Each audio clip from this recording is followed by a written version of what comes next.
तो मेरे प्यारे बच्चों, अभी हमने देखा इंड्यूस इलेक्ट्रिक फील्ड से रिलेटेड कॉन्सेप्ट, और उसी से रिलेटेड हमारे पास में एक क्वेश्चन हमारे सामने आता है। क्वेश्चन में गिवन है thin non conducting ring of mass m carrying a charge q can freely rotate about its axis. Okay, freely rotate about its axis at an initial moment. The ring was at a rest, वो rest में है, और no magnetic field was present, यहाँ पर कोई magnetic field present नहीं है. Then uniform magnetic field was switched on with which was perpendicular to the plane of ring and increase according to the law dB by dt is equal to constant. मतलब constant rate से वो increase हो रही है.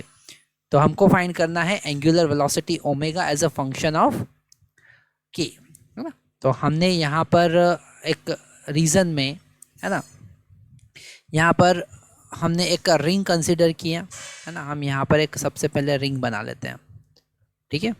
Just a minute.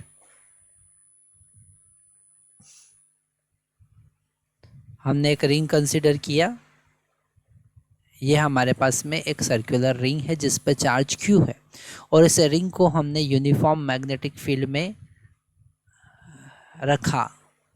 तो इसकी circumference के along एक इलेक्ट्रिक फील्ड इंड्यूस होगा, और उस इलेक्ट्रिक फील्ड के कारण इसमें टॉर्क प्रोड्यूस होगा और ये रोटेट करना स्टार्ट कर देगी, ठीक है.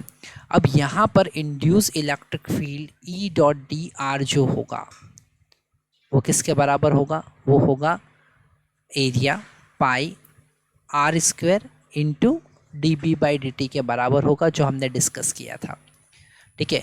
तो यहाँ से हम induce electric field E into two pi R is equal to pi R square into D B by D T लिख सकते हैं, जैसा हमने पहले भी डिस्कस किया है. पाई से पाई यहाँ पे कैंसिल हो जाएगा, एक आर से एक आर भी कैंसिल हो जाएगा, और इंड्यूस इलेक्ट्रिक फील्ड हमको मिलेगा R by two into D B by D T.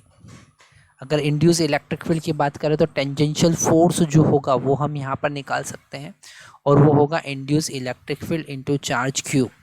यहाँ पर स्मॉल चार्ज प्रेजेंट है, स्मॉल क्यू चार्ज, तो हम लिखेंगे Q into induced electric field E. तो फोर्स कितना हो जाएगा? फोर्स हो जाएगा Q into R divided by two, और D B by D T का वैल्यू यहाँ पर गिवन है के. तो ये फोर्स हो जाएगा.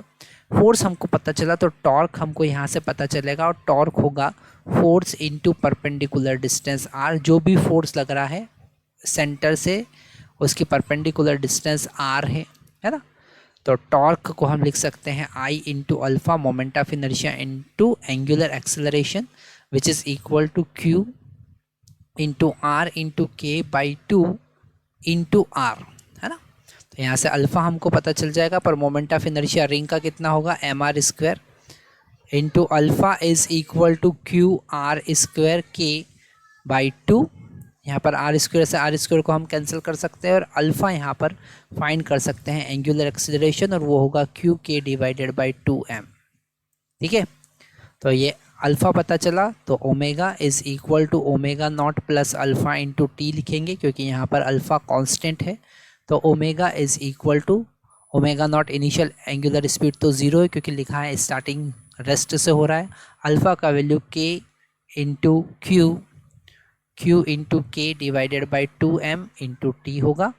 तो ये होगा हमारा angular speed as a function of time, है ना. तो यहाँ पर हमने देखा कि हमने इंड्यूस इलेक्ट्रिक फील्ड का कैसे कॉन्सेप्ट यूज़ किया.